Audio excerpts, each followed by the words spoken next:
In the crowded halls of Riverstone High, life moved fast, voices echoing, lockers slamming, sneakers squeaking across the polished floor. Everyone seemed to belong somewhere. Everyone had a friend, a group, a purpose. Everyone, except Eli Turner. Eli was the kind of student people pass by without realizing. 17 years old, always wearing the same gray hoodie, shoulders slightly hunched as if he was trying to fold himself small. He walked quietly, eyes glued to the floor, slipping through the halls like a shadow no one bothered to look at. Teachers often forgot to mark his attendance. Classmates brushed past him without apology. Some didn't even know there was a kid named Eli in their grade. But being invisible at school was nothing compared to the chaos waiting for him at home.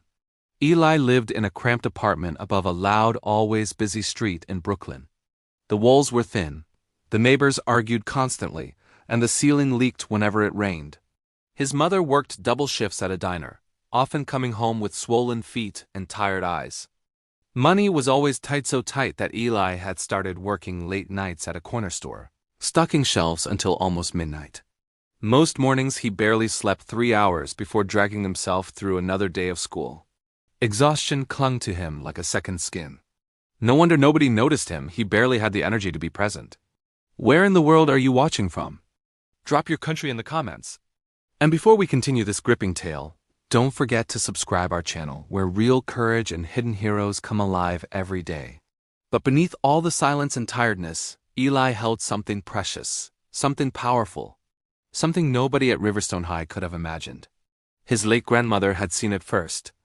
She had taught him how to sit at an old wooden piano, place his fingers gently on the keys, and let his heart speak.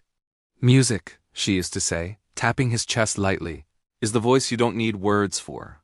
When she passed away, the world felt heavier, the apartment felt smaller, the nights felt colder. But the one place Eli still felt connected to her was at a small church 3 blocks from his home.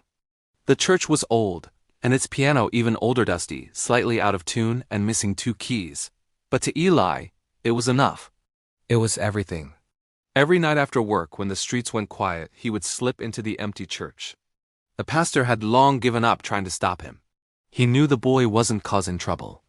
Sometimes he would sit in the back pew and listen as Eli played melodies that sounded like heartbreak and hope woven together. Eli taught himself everything: chords, rhythms, full compositions. Each piece carried a part of him: his loneliness, his fatigue, his dreams, his memories of a grandmother who believed in him when no one else did, and nobody at school knew. Not until that Thursday. It was a freezing afternoon, the kind when the sky looked like gray steel. Music class was the last period of the day, and everyone was impatient, restless, waiting for the dismissal bell. Mr. Peterson, the music teacher, was in one of his sarcastic moods, the kind where he picked on whoever looked most vulnerable. That meant Eli Turner, he called from the front of the room, voice sharp. Why do you always sit in the back? Are you afraid of the piano? Or are you waiting for it to play itself? The class snickered. Eli kept his eyes down, cheeks warming. Mr. Peterson smirked. He loved an audience. Well then, since you seem to enjoy hiding, how about you come up here and show us what actual talent looks like? A few students laughed louder. Others looked uncomfortable but said nothing. No one expected him to actually walk up. Eli was the quiet shadow kid. He never spoke, never volunteered, never stood out. But then, he stood. He walked to the piano without saying a word. The class fell silent, confused. Mr. Peterson crossed his arms, curious. Eli sat down slowly, his hands trembling for the first time, not from fear of performing, but from fear of being seen. He took a shaky breath, closed his eyes, and remembered his grandmother's voice. Music is the voice you don't need words for. His fingers touched the keys, and then everything vanished. The classroom, the whispers, the teacher, the cold air, all gone. A storm of emotion flooded through his hands. His fingers moved with a confidence the class had never seen, racing up and down the keys with fire and grace. The melody began deep and haunting, echoing the loneliness he lived with. Then it rose full, bright, breathtaking, like hope finally breaking through. The notes wrapped around the room, soft at first, then powerful enough to make the windows hum. Students who moments earlier had laughed were now frozen in place. Some leaned forward without realizing. Mr. Peterson's smirk melted from his face.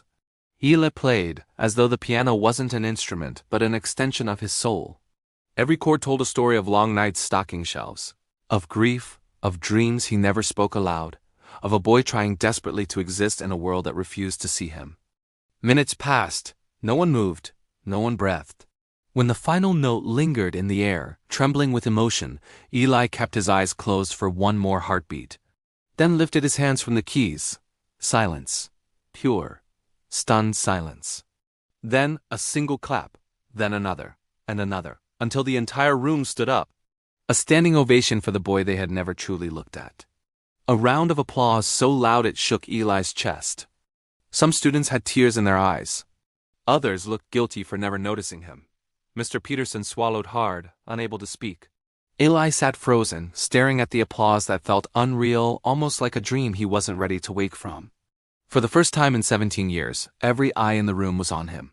But not with judgment, not with mockery, with awe, with respect, with recognition. Eli Turner wasn't invisible anymore. He was unforgettable.